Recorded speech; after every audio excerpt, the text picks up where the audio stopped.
Les cabrons, comment les faire soi-même? Quel type de bois, de forme j'utilise? Et ma meilleure technique pour le faire soi-même, pour les fabriquer soi-même.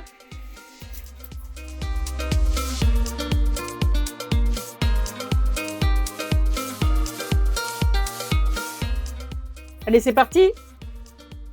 Alors voilà mes 5 kg de feuilles de papier emery rangées dans 2 chemises de classement à 12 compartiments. J'en ai un pour les papiers emery de grains de 60 à 120, mais c'est plutôt quand je travaille l'orfèvrerie et le bricolage. J'en ai un deuxième pour la bijouterie avec des grains plus fins de 240 à 2500. 240 étant le papier le plus gros et 2500 le grain le plus fin. Dans chaque compartiment, je mets un type de grain. C'est bien pratique pour s'y retrouver facilement.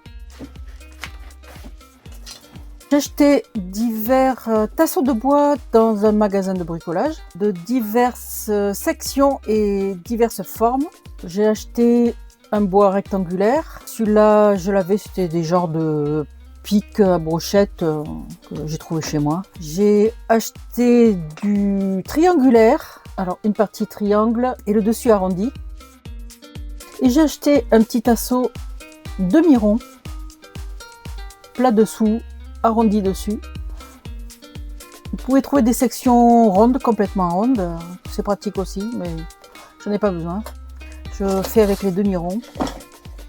Il y a aussi les bâtonnets plats. Les petits bâtonnets, c'est pas mal utile aussi. Bon, voilà mes vieux cabrons. Comme je les faisais avant, c'est pas pratique du tout. Ils sont miséreux là, ils sont présentent mal. C'est incommode au possible. Juste j'enroulais du papier emery autour du morceau de bois et je le fixais avec un bout de scotch de masquage. Mais ça ne tient pas, ça se plisse, ça s'ouvre, ça se met minable et non, j'en pouvais plus de tous ces cabrons destroy là. Bon, c'est une technique simple à faire, hein, rapide à mettre en œuvre, mais ça ne tient pas dans le temps. Les chutes de papier emery, il faut les garder, les petits bouts, tous les petits bouts je les garde en bon état. Trop usé, je jette.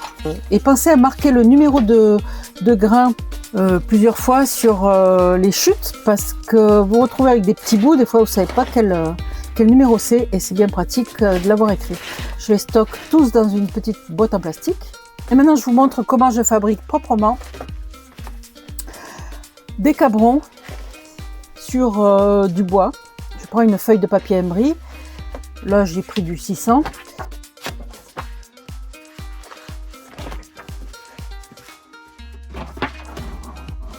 Je la plie au milieu de la largeur.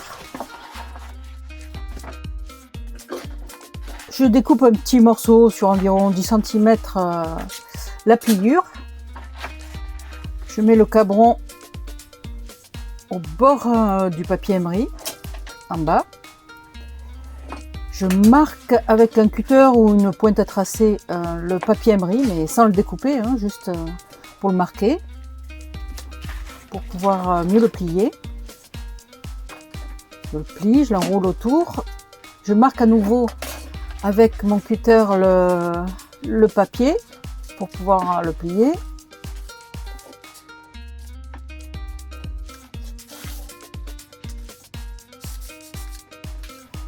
Et là pour le découper, là j'appuie fortement 2 fois avec mon cutter.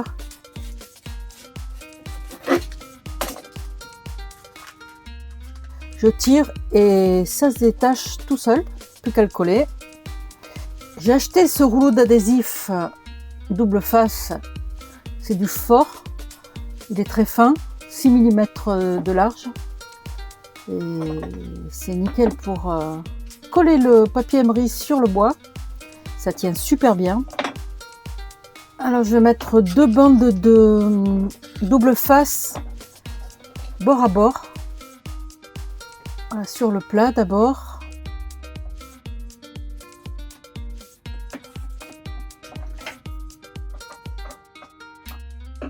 Après sur la tranche, les deux côte à côte.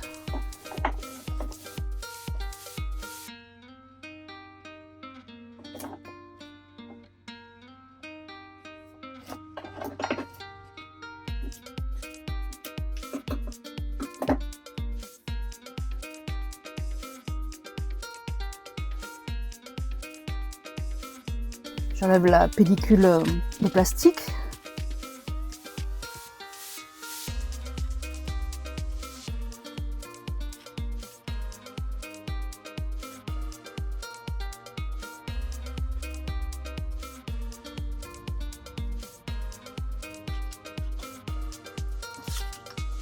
Et je plaque bien le papier emery sur l'adhésif.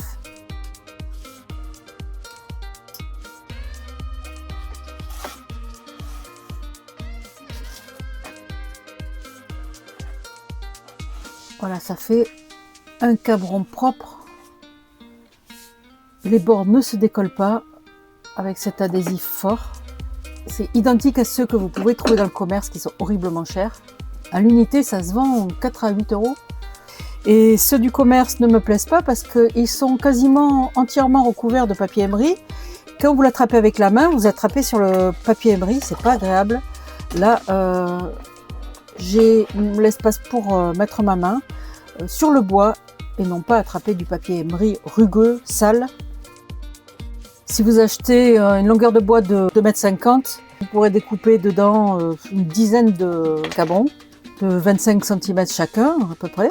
Dites-moi ce que vous en pensez en commentaire et si vous avez une meilleure astuce, partagez-la. Voilà, c'est fini. À bientôt dans d'autres tutos. Abonnez-vous et likez si vous aimez. C'est très important pour m'aider à continuer.